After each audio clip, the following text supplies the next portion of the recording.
Hello and welcome to 99th Monkey News for today, which happens to be Thursday, November 7th, 2013. I have a kind of a tighter focus today and not that many sites.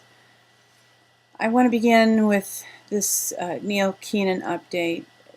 You may remember the Benjamin Fulford, Karen Hughes interview from a few days ago. Karen Hughes really came against Neil Keenan and basically told Fulford to stay away from him or something like that. A lot of it was based on, from what I understood of what she said on Neil Keenan's past. But he's responding in this video, and it takes about a half hour to watch. There are just a couple things that Keenan said about Karen Hughes, and it's not all that bad, really.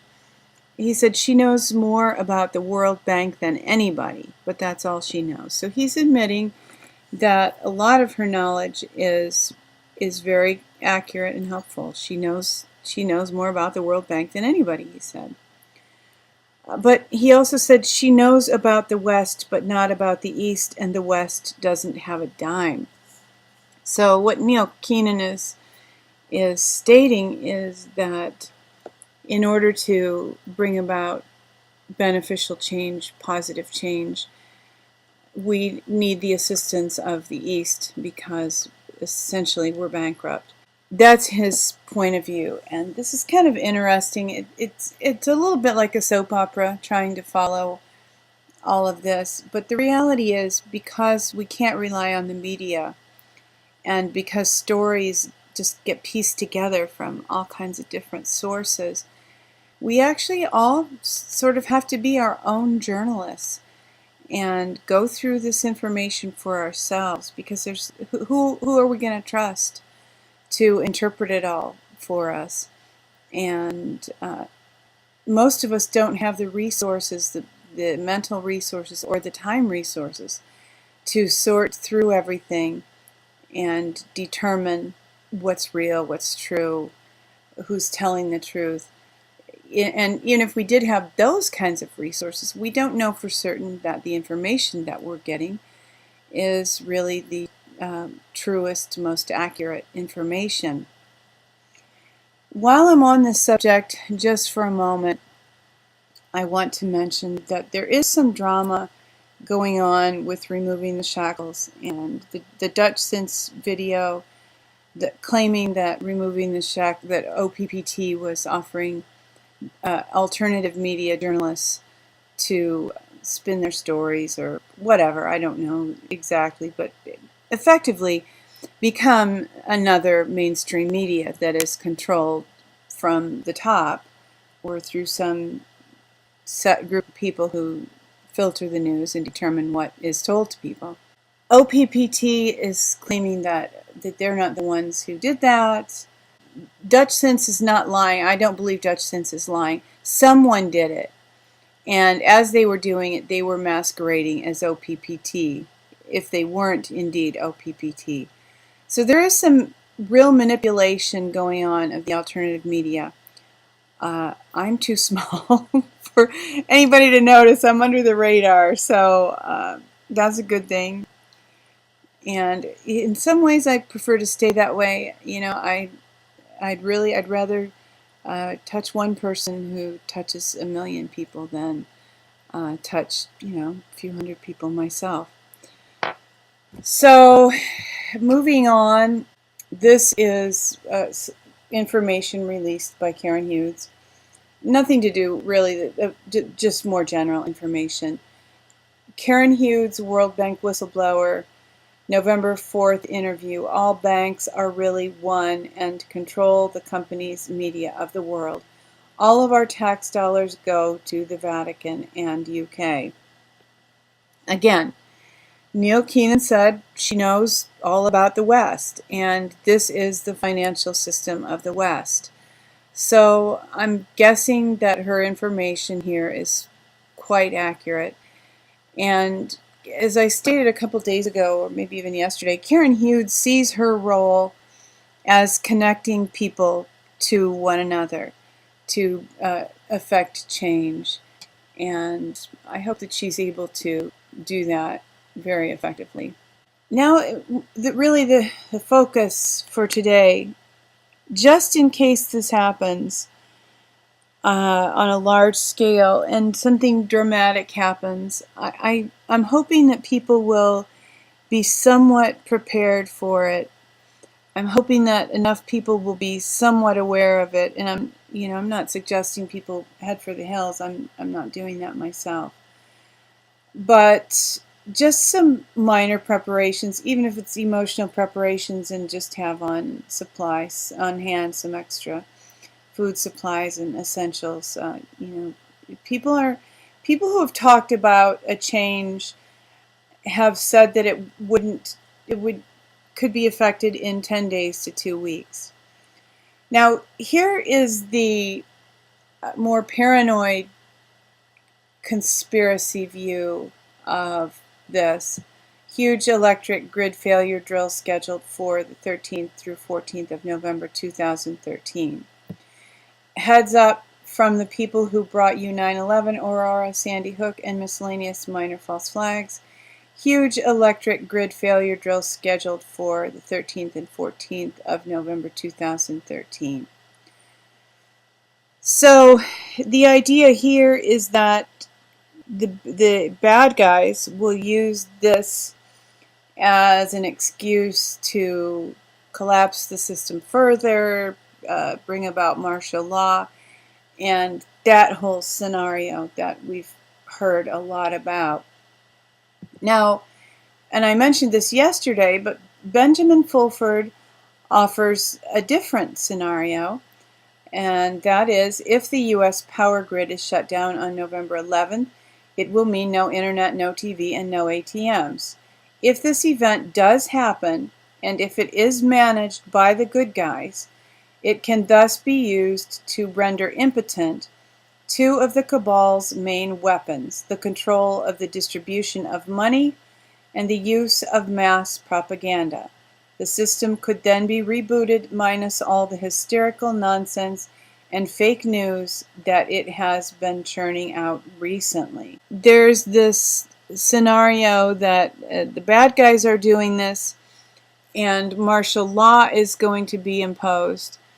And there's a scenario that the good guys are doing this, and it's going to be a reset of the U.S. government financial system, on and on and on. Which will it be? I want to believe that it'll be the good guys, and that something good, something positive will happen. There is, of course, no guarantee, and it's possible that absolutely nothing will happen. I mean, generally, I don't even give much time to these issues because there have been so many scenarios predicted of comets, planets. Last year, 2012, December, knew that we're going to be in a different dimension. The poles are going to shift.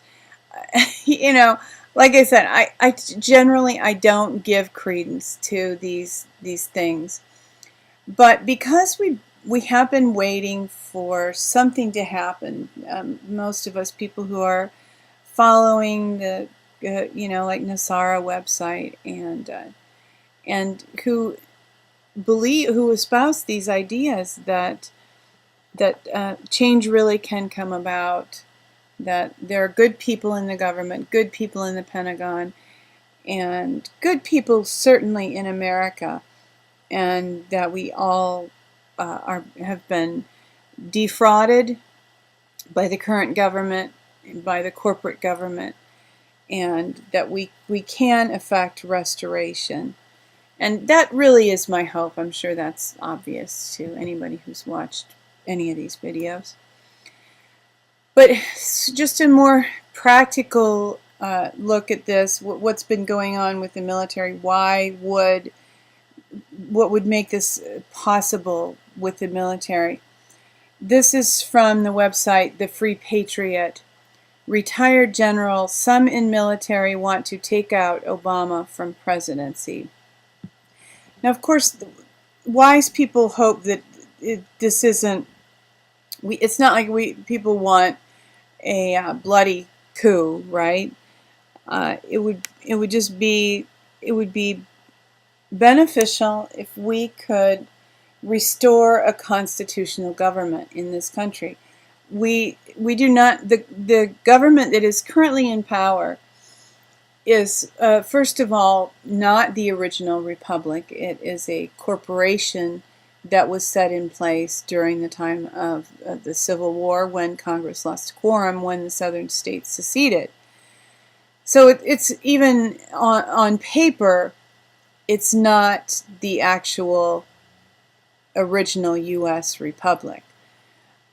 So there's that. But even if, even if they're pretending to be the U.S. government, virtually all the decisions that are being made at the top at this time are unconstitutional. So the Constitution has been abandoned. Effectively, because the Constitution has been abandoned, the rule of law has been abandoned. And if the rule of law has been abandoned, that means that we don't have the government that we are meant to have. And this has all been done, of course, behind closed doors and without elections, without our approval. Here's another story just about the perspective of the military people is impacted by this. Top generals reveal Obama's secret high-level military purge. This is simply real. This is true. I mean, there are facts that can be stated. And this is from StoryLeak, in this article by Anthony Gucciardi. And another article on this is from Wake Up America. Why has Obama fired 197 U.S. senior military commanders in 5 years, having fired 9 generals in 2013? This rumored purge of the military, most people believe that it has to do, and some military people have stated, it has to do with a litmus test of whether military leaders are willing to shoot on the American people, are willing to break the Second Amendment and take weapons away from the American people. So this is all very serious stuff. And if the military were to make some kind of move, I'm hoping and I believe that they would probably work with at least some members of Congress. For those who don't have much knowledge about what really is wrong with the government, and I don't mean to pick on Obama, it's just that this is low fruit. It's so easy to go out there and find this information about him because there's so much of it. This is from Freedom Outpost. 252 documented examples of Barack Obama's lying, law-breaking, corruption, cronyism, etc. And there actually are 252. There are 7 pages of this information. And if you want a crash course, you can read through these. Most of them, most people who watch this video will probably already be familiar with. But, I'm thinking of copying this and pasting it somewhere just so I have it, because it's really just a great, quick refresher. Oh, I forgot about that. And, there really are. There are 252. And if somebody followed any of us around every day, all day, they would catch us probably in a few lies, even if they were unintentional. How many of these do you have? I think I have 6. Oh, I haven't counted them in a while. Oh, I have 10. Things of that nature. But this is far more serious, really. I mean, most of us don't. We might speed. We might occasionally run a red light. But first of all, what we do doesn't impact upon millions and millions and millions of people. And secondly, the level of law breaking and lying that he's doing is a much higher level than that. So I don't want anybody to feel sorry for him, that there's this horrible list about him. It's all true. And here is a film about the Federal Reserve banking system and what's wrong with the banking system. It's called The American Dream. It's a cartoon. And this is part one. There are two parts. It takes about a half hour to watch the entire thing, both parts. So, okay, this isn't really good news, but because it's a cartoon, I'm calling this the happy moment of the day, although if you're not aware of the information in this cute little video, it's not going to make you happy when you watch it. And from the source from which I typically pull the good news of the day, I have some information about eugenics, and I wanted for anybody who doesn't understand what's wrong with the government, what's wrong with the country, why would some drastic measure need to be taken, if indeed it is taken. I just want to offer some of the thoughts about what has been done, how high the level of deception has been, and how serious. Is there any crime more serious than the taking of human life? No. Is that randomly and cavalierly done? Yes, to some extent it is. And, you know, with drone programs and the young man who died in jail for not appearing in court on a marijuana charge, and died because he had a food allergy.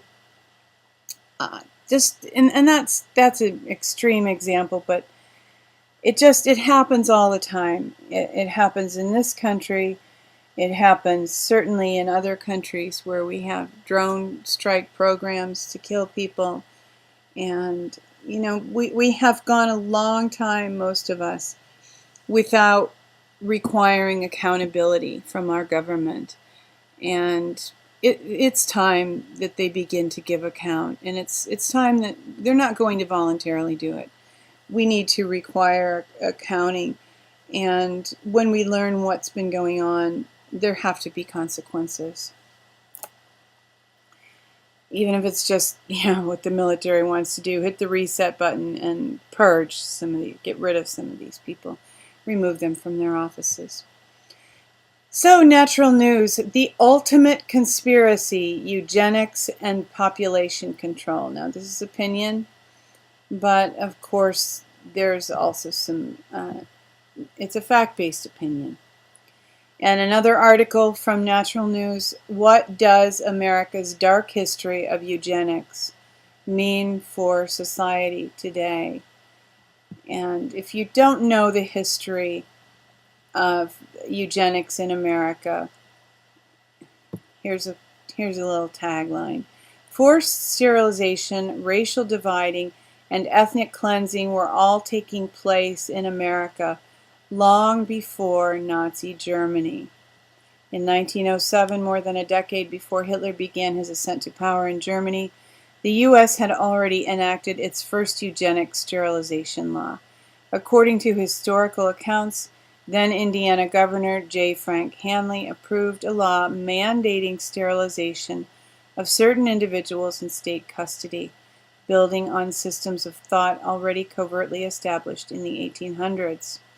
That alleged traits like criminality, mental problems, and even being poor were hereditary. So, of course, most people who are familiar with with the long history, the dark history of the U.S. is aware that Native Americans were intentionally wiped out, not only through unlawful military actions, but also through seeming acts of kindness, like giving the Native Americans blankets, and the blankets just happened to be soaked with smallpox, and the Native Americans had no immunity to smallpox, so millions of them were wiped out from the time white men, so to speak, first landed on the shores of North America. And that tradition has gone on. So Why do we need reform in this country? Why do we need restoration in this country? Well, those are just a few reasons. Weeping may endure for a night, but joy comes in the morning. Thanks for tuning in for today's news. Hoping that you will love one another, take care, insist on liberty, and be ready for anything.